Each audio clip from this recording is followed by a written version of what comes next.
प्रिय विद्यार्थियों, परख राष्ट्रीय सर्वेक्षण 2024 के प्रश्न बैंक जो कि राजस्थान राज्य शैक्षिक अनुसंधान एवं प्रशिक्षण परिषद द्वारा जारी की गई है विद्यार्थियों के अवकाश के लिए, उसी क्रम में कक्षा 9 हिंदी विषय के अंतर्गत इस प्रश्न बैंक के जो 35 से लेकर के 100 तक के सवाल हैं उन पर जो चर्चाएं हैं वो जारी हैं इस वीडियो के माध्यम से। तो आइए विद्यार्थियों शुरू करते हैं इस दौर को।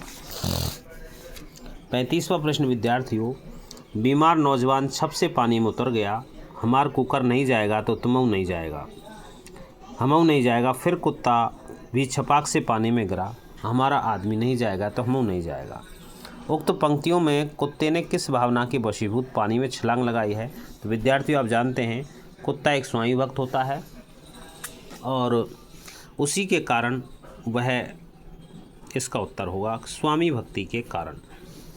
दूसरा है, अब रजत स्वर्ण मंजरियों से लद गई आम्र तरुकी डाली, झर रहे ढाक पीपल के दल हो उठी कोकिला मतवाली। तो किस ऋतु का संकेत है? विद्यार्थियों वसंत ऋतु में ये सभी स्थितियाँ पनपती हैं जब आम्र के जो पेड़ होते हैं वो स्वर्ण मंजरियों से लद जाते हैं। आम्र तरु जो है वो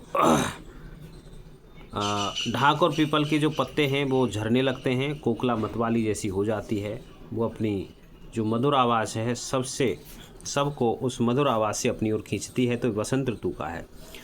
यहाँ विद्यार्थियों 37वां जो प्रश्न है, चुप खड़ा बगुला डुबाए टांग में टांग जल में, देखते ही मीन चंचल, यानी कि जैसे ही मछली देखी है उस बगुला ने, जो कि टांग ऊपर दिए हुए एक टांग ऊपर है, जल शेर एक भीतर है और मौन स्थिति में वो खड़ा हुआ है, उसका ध्यान उस मछली पर है, लक्ष्य पर केंद्रित है। तो यहाँ पर विद्यार्थियों बताया गया है कि बगुले की किस प्रवृत्ति की ओर यहाँ पर दृष्टि की गई है, तो लक्ष्य केंद्रित होने की दृष्टि यहाँ पर आई है। राघव ने आम खाया, मोहित ने कार चलाई, इन वाक्यों के आधार पर बताई गई थी कर्म के साथ को नहीं जुड़े। यदि कर्म के साथ को नहीं जुड़े तो क्रिया का लिंग निर्धारण किसके अनुसार होगा? तो क्रिया का जो लिंग निर्धारण है विद्यार्थियों, यदि को भी नहीं आए तो को क्या है कि को जो है वह कारक चिन्ह उसका किसका होता है? कर्म का होता है, इसलिए को नहीं आए तो भी कर्म कारक यहाँ पर लिंग जो होगा कर्म के अनुसार ही, कर्म के लिंग के अनुसार ही आएगा। निम्नलिखित वाक्यों में कौन सा वाक्य अनिश्चित परिमाणवाची है? विद्यार्थियों यहाँ अनिश्चितता के लिए थोड़ा शब्द आप देख लें और परिमाणवाचक के लिए यहाँ पर मात्रा और नाप यहाँ पर देखी जाती है। तो मात्रा इसमें चीनी की को मात्रा में नापा जाता है, इकाई में नापा जाता है, इसलिए यहाँ पर परिमाणवाचक आएगा और अनिश्चित ये है ही थोड़ा शब्द से। संयुक्त वाक्य का उदाहरण और से आप देख लेंगे विद्यार्थियों। संयुक्त वाक्य के लिए ये है, लोकेश पेड़ पर चढ़ा और अमरूद लाया। यहाँ संयुक्त वाक्य में बदलना है, संयुक्त वाक्य को सरल वाक्य में बदलना है और सही ये आया है, मेरे कहने से वह चली गई, यानी कि मैंने कहा और वह चली गई। तो और यहाँ पर जो जुड़ रहा है विद्यार्थियों वो संयुक्त वाक्य का द्योतक है और यहाँ जो सरल वाक्य कहने को होगा, मेरे कहने से वह चली गई। तो विद्यार्थियों ये 41वां प्रश्न था। 42वां देखते हैं, समाज शब्द से क्या विशेषण बनेगा? तो सामाजिक विशेषण बनेगा। संज्ञा से विशेषण शब्द की रचना करने के लिए सर्वोत्तम युक्ति है। तो विद्यार्थियों हमने आपको जब ये पढ़ाया था, जो संज्ञा है, समास है, विकारी शब्द जब पढ़ाए थे बताया था कि किस प्रकार से विशेषण बनाए जाते हैं। संज्ञा में प्रत्यय लगाकर भी विशेषण बनते हैं, सर्वनाम में प्रत्यय लगाकर भी विशेषण बनते हैं। तो इस प्रकार से संज्ञा के से विशेषण जब बनाना हो तो प्रत्यय जोड़ने से कार्य होता है। शीतल किस वाक्य में विशेषण है? तो यहाँ किसी का नाम के रूप में, शीतल बहुत सुंदर है नाम है, तो ये संज्ञा के रूप में है। और जब ये भी संज्ञा के रूप में है, शीतल जो शब्द है। यहाँ घड़े का पानी शीतल है, तो उस पानी की विशेषता यहाँ पर बताई गई है। तो यहाँ शीतल जो आया है किसी का नाम नहीं है, ये विशेषण के रूप में विशेषता को लेकर के आया है। संज्ञा शब्द से निर्मित विशेषण नहीं है। संज्ञा शब्द से बनकर, ये जो भुलक्कड़ दिया हुआ है विद्यार्थियों, ये भूलना जो क्रिया है उससे बना है, जबकि हमें चाहिए क्या? संज्ञा शब्द से निर्मित। तो जबकि ये क्रिया से निर्मित जो विशेषण है भूलना से भुलक्कड़ बन गया है। कौन सा शब्द विशेषण नहीं है? यहाँ विद्यार्थियों आपको ये चीज़ें ध्यान रखनी है, कौन सा है, नहीं है, क्या शब्द क्या उस प्रश्न में पूछा गया है, ये बड़े महत्व की चीज़ें होती हैं। तो यहाँ मानवता जो शब्द है वो विशेषण नहीं है, ये क्या है, भाववाचक संज्ञा है। ये किसी न किसी की विशेषताएं बताते हैं। शहर में रहने वाला जो व्यक्ति है वो शहरी होता है। जो पत्रिका वर्ष में छपती है या वर्ष भर में जो तिथि आती है वार्षिक होता है, ये शक्ति से युक्त होता है। ये सभी चीज़ें विशेषता हैं, लेकिन ये मानवता जो है वो भाववाचक संज्ञा के रूप में है। आपको विशेषण शब्द नहीं है, इसका उत्तर के लिए मानवता ही होगा। मोहन खाना खाता है, मोहन ने खाना खा लिया। द्वितीय वाक्य में, इस वाक्य में मोहन ने खाना खा लिया, इस वाक्य में ने परसक लगाने से क्रिया पर क्या प्रभाव पड़ेगा? क्या प्रभाव पड़ा है? खा लिया है, अर्थात ये कैसा हो गया, क्रिया कैसी हो गई, भूतकाल की हो गई है, भूतकाल में क्रिया परिवर्तित हो गई है। रीमा ने अपना गृह कार्य किया और वह सो गई। इसका सरल वाक्य, ये संयुक्त वाक्य है और लगने से, तो रीमा अपना गृह कार्य करके सो गई, ये सरल वाक्य होगा। रमेश ने विद्यालय से आकर खाना खाया। रमेश ने विद्यालय से आकर खाना खाया, ये एक सरल वाक्य है। संयुक्त वाक्य और लगा करके बनाएंगे, तो यहाँ पर और लगा करके बनेगा, रमेश विद्यालय से आया और उसने खाना खाया, ये बन जाएगा। अम्बू शब्द में जय और द जोड़ने से क्या बनेंगे? जय जोड़ने से कमल के पर्यायवाची हैं। पानी के जो पर्यायवाची होते हैं उनमें जय जोड़ देते हैं। जय माने उत्पन्न होना या पैदा होना, तो जो जल में उत्पन्न होता है उसको वो कमल होता है, इसलिए जय जोड़ने से कमल के पर्यायवाची बनेंगे और द जोड़ने से बादल के बनेंगे। तो कमल और बादल यहाँ क्रम से आए हैं, तो यहाँ क्रम से शब्द पर आप ध्यान देंगे, यानी कि लगातार। जब यहाँ में इसमें दिया हुआ है कि जय जोड़ें जब तो कमल बनेगा और द जोड़ने से बादल बनेगा। प्रत्यय रहित है, प्रत्यय रहित, ये प्रतिमा एक ऐसा शब्द है जिसमें प्रय को हम अलग करेंगे तो तिमा शब्द रह जाता है, तिमा का कोई अर्थ नहीं होता है, इसलिए जो प्रतिमा शब्द है इसमें प्रत्यय नहीं है। 52वां प्रश्न देखते हैं विद्यार्थियों। वह लड़का सुंदर है, इस वाक्य में वचन परिवर्तित करने पर विशेषण पर क्या प्रभाव पड़ेगा?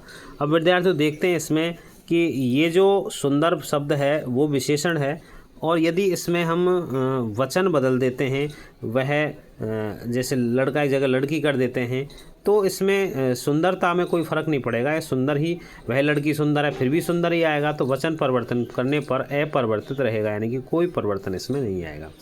अप्रत्याश शब्द में इत प्रत्यय है, इसमें मूल शब्द क्या है? तो विद्यार्थी ये जो शब्द बनता है अ प्रति प्लस आशा प्लस इत, इस प्रकार से बनता है। तो इसमें जो मूल शब्द है विद्यार्थियों वो है आशा शब्द। सांप्रदायिकता में मूल शब्द व उपसर्ग प्रत्यय क्या है? संप्रदाय, तो संप्रदाय में लेगा सम प्र, ये दो आपके उपसर्ग हैं। एक और ता, ये आपके प्रत्यय हैं, तो दा इसमें मूल शब्द है। तो संप्रय, ये तो हुए आपके उपसर्ग प्रत्यय, और ये आपके एक और ता हुए प्रत्यय, ये उपसर्ग और ये प्रत्यय। दुस्साहसी में मूल शब्द प्रत्यय होंगे, तो यहाँ पर दुस प्लस साहस प्लस ई, इस प्रकार से दुस प्लस साहस प्लस ई, इस प्रकार से ये होंगे। अंबर और अंबार, अंबर का अर्थ होता है विद्यार्थियों वस्त्र। अंबर पन घट में डुबो रही, तारा घट उषा नागरी, बीती विभावरी जागरी। तो वहाँ विद्यार्थियों जयशंकर प्रसाद जी की जब ये आती है पंक्तियाँ, तो यहाँ अंबर का अर्थ होता है वस्त्र, और अत्यधिक यहाँ पर आया है विद्यार्थियों अंबार के लिए, बहुत अंबार लगा हुआ है, अर्थात उनकी मात्रा बहुत अधिक है। तो यहाँ अगर इसमें आकाश भी होता विद्यार्थियों तो वहाँ इसका चल सकता था। तो यहाँ जो देखते हैं तो आकाश के हिसाब से भी देखते हैं, तो लेकिन अंबार का अधिक होना चाहिए था। आकाश के साथ एक अंबार यहाँ पर कहीं नहीं है, इसलिए यहाँ पर अंबर के दो अर्थ हैं, एक तो वस्त्र होता है और एक अंबर यानी कि आकाश भी होता है। तो आकाश तो इसमें आया नहीं है, गगन आया नहीं है, केवल इसमें आया, तो बाद वाला गलत है। आपको दोनों ही चीज़ें स्पष्ट रूप से देखनी है। तो यहाँ वस्त्र और अत्यधिक मात्रा। प्रोत्साहित शब्द में उपसर्ग व मूल शब्द कौन सा है? प्र प्लस उत्साहित। अध्यक्ष में अधि प्लस अक्षी। उपसर्ग रहित शब्द समूह है, उपसर्ग रहित उपसर्ग किन में नहीं है ये आपको देखिए इसमें प्र उपसर्ग है, प्र उपसर्ग है, नी निबंध, और यहाँ पर वी उपसर्ग वी। तो यहाँ पर ये जो क्रम है, क्रम प्लस आगत, क्रमशः, इसमें आपको नहीं मिलेगा, इसलिए इसको ही हम देख लेंगे जो समूह पूरा ही देखना है, इसमें एक भी गड़बड़ होता है उसको हम हटा देते हैं। तो इसमें उत्तर ये होगा। दिया गया चित्र क्या संदेश दे रहा है? यहाँ पर जो नशे की चीज़ें हैं वो यहाँ पर दी हुई हैं, तो इस पर हम लिख सकते हैं संदेश के रूप में नशा नाश का द्वार है। ये 60 हो गए हैं विद्यार्थियों। 61वें प्रश्न के लिए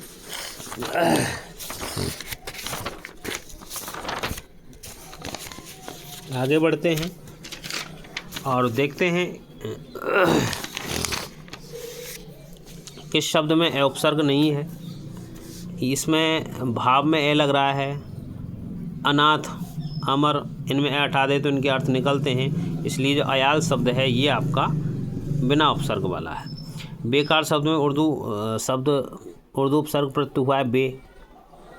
इसे हटाकर हिंदी का कौन सा उपसर्ग लगाया जाए कि इसका अर्थ भलाई हो जाए? कार में उप लगा देंगे तो उपकार हो जाएगा। उपकार यानी भलाई होती है। कौन सा शब्द पर उपसर्ग से नहीं बना है? पर उपसर्ग से देखते हैं, परायण नहीं बना है, पर प्लस आकाश था, और यहाँ पराक्रम भी है पर उपसर्ग से। परायण जो शब्द है वो एक ऐसा शब्द है जिसके टुकड़े नहीं कर सकते हम, तो यहाँ उपसर्ग के रूप में नहीं होगा, इसलिए इसमें पर उपसर्ग नहीं है, और यही हमें देखना है कि पर से कौन सा नहीं है। अनु उपसर्ग का उदाहरण है अन प्लस, यहाँ अन उपसर्ग अन प्लस उदार है, यहाँ अन प्लस उपयुक्त है, अन प्लस उपयोगी है, तो ये आएगा अन। इसमें अनु का देखना है, इसमें इन तीनों में अन का आ रहा है, हमें देखना है अनु का। किस शब्द में अधि उपसर्ग नहीं है?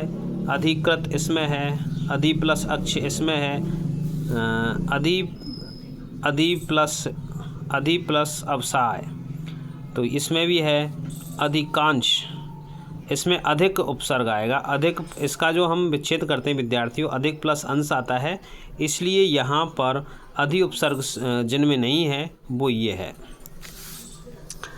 अप उपसर्ग किस शब्द में नहीं है? अपमान इसमें है, अपहरण इसमें है, अपयश इसमें भी है, इसमें नहीं है। अपरिहार्य, जिसको अपरिहार्य, जिसको हटाया नहीं जा सके, जिसको बिना किए रहा नहीं जाए, यानी कि जो अनिवार्य स्थिति होती है उसको अपरिहार्य कहते हैं। यहाँ विद्यार्थियों आपके लिए गद्यांश आएगा। गद्यांशों को पढ़ कर के समझ कर के प्रश्न उत्तर देने पड़ते हैं। तो देखते हैं 67 और 68 दो प्रश्नों के उत्तर इस गद्यांश के रूप में होंगे। एक गांव में एक किसान रहता था गरीब। उसके पास केवल एक छोटा सा खेत था जिसमें वह मेहनत से काम करता था। उसकी मेहनत का फल ये था कि खेत में उसे थोड़ी बहुत फसल मिल जाती थी। एक दिन किसान ने अपने खेत में एक छोटी सी मूर्ति पाई। मूर्ति सोने की थी और बहुत कीमती लग रही थी। किसान ने मूर्ति को देखा और समझ नहीं पाया कि उसे क्या करना चाहिए। उसने सोचा कि यदि वह इस मूर्ति को बेच देगा तो उसे बहुत सारा पैसा मिल जाएगा और उसकी गरीबी दूर हो जाएगी। लेकिन यह ध्यान से देखना है आपको, लेकिन फिर उसने सोचा कि मूर्ति बेचने से उसे संतोष नहीं मिलेगा। यानी कि मूर्ति बेचने से संतोष नहीं मिलेगा, क्योंकि उसके मन में भाव था कि मूर्ति किस प्रकार से उसको नहीं बेचनी चाहिए थी, और यदि वो बेच भी देगा तो उसके अंतर्गत लोभ की प्रवृत्ति और जागृत होगी, इसलिए संतोष उसको नहीं मिलेगा। अंत में उसने मूर्ति को अपने घर में रख लिया और मेहनत से काम करता रहा। अब देखिए प्रश्नों को, यदि किसान ने मूर्ति बेच दी होती तो उसका जीवन कैसे बदल सकता था? अगर बेच देता तो क्या होता? उसकी गरीबी दूर हो जाती। ब ऑप्शन सही है। किसान के मूर्ति को बेचने और नए बेचने के विचारों में क्या अंतर था? दोनों में अंतर था कि बेचने से तो पैसा मिलता और नए बेचने से क्या मिलता? उसको संतोष मिलता। ठीक है, और नए बेचने से संतोष मिलता उसको। यहाँ पर इस प्रकार से नए बेचने से संतोष नहीं मिलेगा, यानी कि बेचने से तो नहीं, बेचने से नए बेचने से क्या मिलता? उसको संतोष मिलता। तो विद्यार्थियों प्रश्न नंबर जो अगला है 69वां, उसको भी देखते हैं।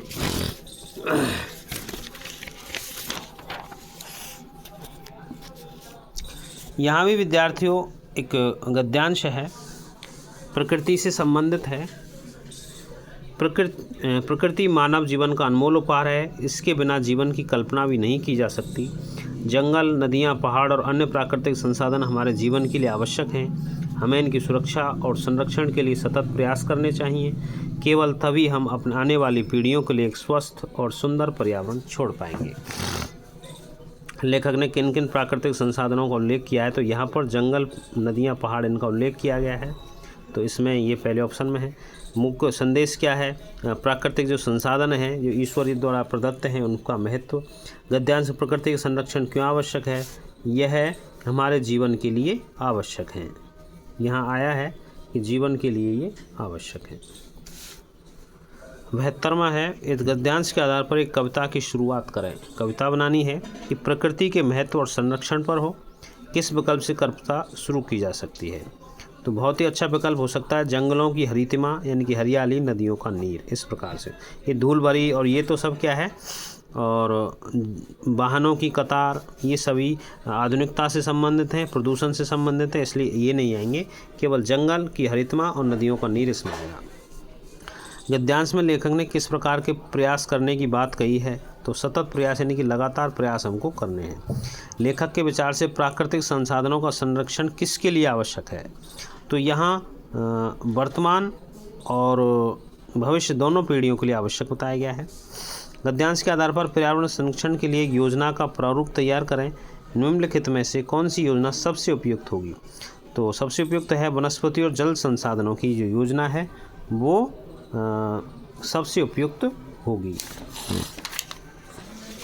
आगे बढ़ते हैं विद्यार्थियों।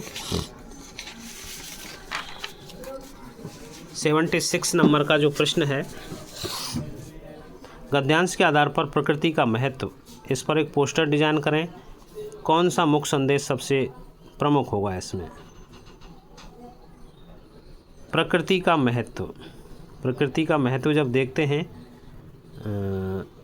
संरक्षण करें, तो ये प्रकृति का संरक्षण करने से ही यह उपलब्धि प्राप्त होती है।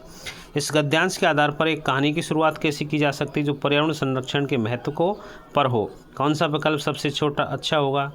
तो यहाँ देखें, एक छोटे से गांव में लोग अपने आसपास की हरियाली का आदर करते थे। तो ये कहानी की शुरुआत करते समय एक अच्छा जो वाक्य है वो शुरुआती वाक्य कहानी का हो सकता है। एक और विद्यार्थियों गद्यांश है, एक बार की बात है, वो शेर और चूहे वाली कहानी है। एक जंगल में एक शेर रहता था, वह जंगल का राजा था और सभी जानवर उससे डरते थे। एक दिन एक छोटा चूहा उसके पास आया और उस पर चढ़कर फिसलने लगा। शेर ने इसे पकड़ लिया और तब चूहा बोला, महाराज कृपया मुझे छोड़ दीजिए, मैं वादा करता हूँ कि एक दिन मैं आपकी मदद करूँगा। शेर ने हंसते हुए चूहे को छोड़ दिया। कुछ दिनों बाद शेर शिकारी के जाल में फंस गया। शेर ने जोर से दहाड़ लगाई, जिसे सुनकर चूहा वहाँ आया और उसने अपने नुकीले दांतों से जाल को काट दिया। शेर आज़ाद हो गया और उसने चूहे को धन्यवाद दिया। शेर का चरित्र इसमें कैसा था? दयालु था, उसने चूहे पर दया की थी। चूहे के द्वारा वादा करने के पीछे कौन सा तर्क था? चूहे ने वह अपनी जान बचाना चाहता था, केवल इस उद्देश्य से उसने ये वादा किया था। अगर आप शेर की जगह होते तो क्या चूहे को छोड़ देते? हाँ, क्योंकि दया का फल हमेशा अच्छा होता है। विद्यार्थियों, ये हुए हैं आपके 80 प्रश्न। अगला जो प्रश्न है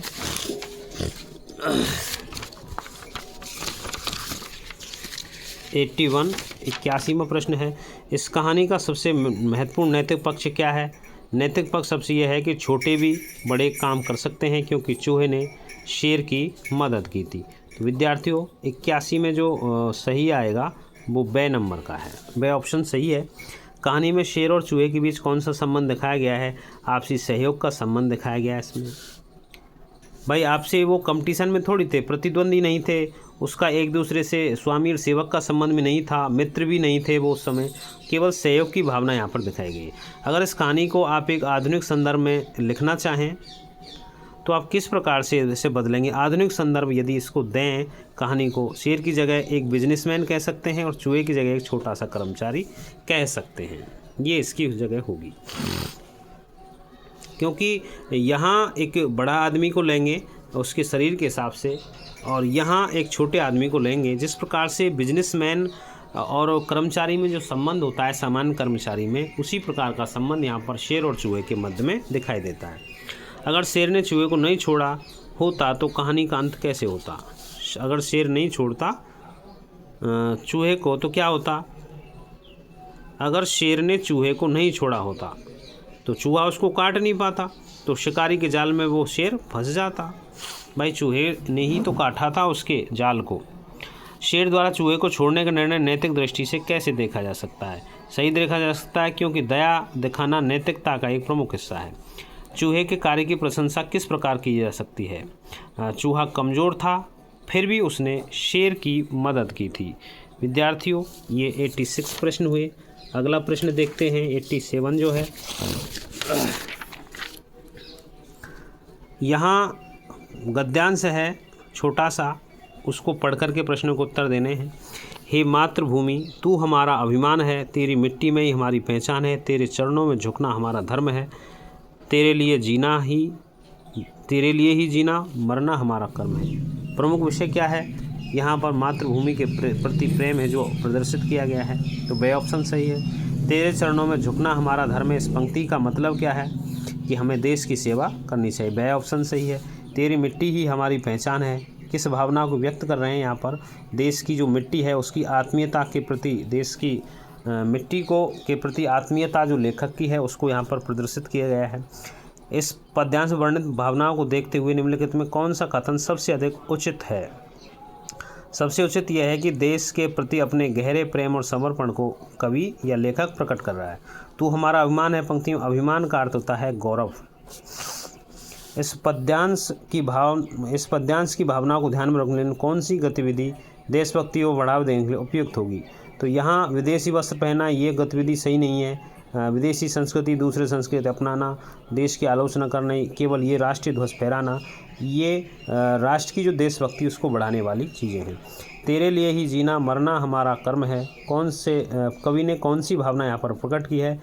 तो यहाँ पर निष्ठा और समर्पण की भावना यहाँ पर व्यक्त की गई है। आगे 94 प्रश्न देखते हैं विद्यार्थियों। इस पद्यांश से प्रेरित होकर यदि आप निबंध लिखना चाहें तो शीर्षक क्या हो सकता है? तो मातृभूमि के प्रति यानी कि मातृभूमि का वर्णन किया गया है। यहाँ प्राकृतिक सौंदर्य नहीं है, यहाँ केवल हमारे जो कर्तव्य है, हमारा क्या कर्तव्य होता है उसको बताया गया है। तो 94 में विद्यार्थियों मातृभूमि के प्रति हमारा कर्तव्य इस प्रकार से बे ऑप्शन सही होगा। इस पद्यांश के आधार पर निम्नलिखित में कौन सा कथन सबसे अधिक सही है? कवि देश के प्रति अपने प्रेम और समर्पण को व्यक्त यहाँ पर कर रहा है। 96 और 97 में थोड़ा सा बेटा जो मुद्रण की जो समस्या है वो हुई है शायद, उसके अनुसार इसमें गलत ऑप्शन उत्तरमाला में दिया हुआ है, उसको सही करके देखते हैं, इस पर थोड़ी दृष्टि डालते हैं। किस समूह के सभी शब्द विलोम शब्द हैं? विलोम शब्द चाहिए आपस में, तो देखते हैं यहाँ पर सभी शब्द विलोम है, ये विलोम है नहीं। मित्र और सखा तो एक तो पर्यायवाची हो गए, छोड़िए इसको, विलोम होने चाहिए। शीघ्र, त्वरित, ये भी समान है, विलोम नहीं है। यहाँ देखिए महात्मा, दुरात्मा, मीठा, मधुर, ये भी है। केवल ये अब इसमें भी देखते हैं कि मनुज, इसका धनुज, ठीक है, ये विलोम है। मित और परमित ये भी विलोम है, यानी कि मित का अर्थ होता है सीमित और परमित यानी कि असीमित, तो दोनों ये विलोम है। मनुज धनुज भी विलोम है। यहाँ पर सभी शब्द विलोम हैं, तो ये यहाँ पर इसका उत्तर होगा। और केवल यही मिल रहा है ऐसा जिसमें कि सभी इसमें क्या हैं? विलोम शब्द है। ठीक है, आगे देखते हैं किस शब्द के सभी शब्द विलोम शब्द नहीं है, ये ध्यान रखना है, नहीं पूछा गया है यहाँ पर। तो यहाँ विद्यार्थी देखो सभी शब्द देश का प्रदेश बिल्कुल ऊंच का नीच होता है, ये तो हैं, इसलिए उत्तर नहीं है सही। उद्दंड का शिष्ट बिल्कुल, अत का इति विलोम शब्द हैं, ये तो आपस में, हमको विलोम शब्द नहीं है ऐसा देखना है। आदि का अंत, आदर्श का यथार्थ। अब देखिए इसमें ये रह गया है जीत का हार, हानि का क्षय। अब देखिए उत्तर के रूप में बेटा इसमें ये दिया हुआ है आपके उस उत्तरमाला में जो वहाँ जारी की गई है विभाग की तरफ से, आदि का अंत, ये सही है बिल्कुल। और हमें छांटना है कौन सा नहीं है, आदर्श का यथार्थ, आदर्श का यथार्थ, विलोम शब्द नहीं है। आदर्श का विलोम शब्द ये नहीं होता है। आदर्श का विलोम शब्द विद्यार्थी होता है अनादर्श, और यथार्थ का होता है काल्पनिक, यथार्थ होता है वास्तविक। तो ये आपस में विलोम शब्द नहीं है। यही पूछ रहा है कि कौन सा सभी विलोम शब्द नहीं है, तो ये नहीं है, बिल्कुल सत्य बात है ये।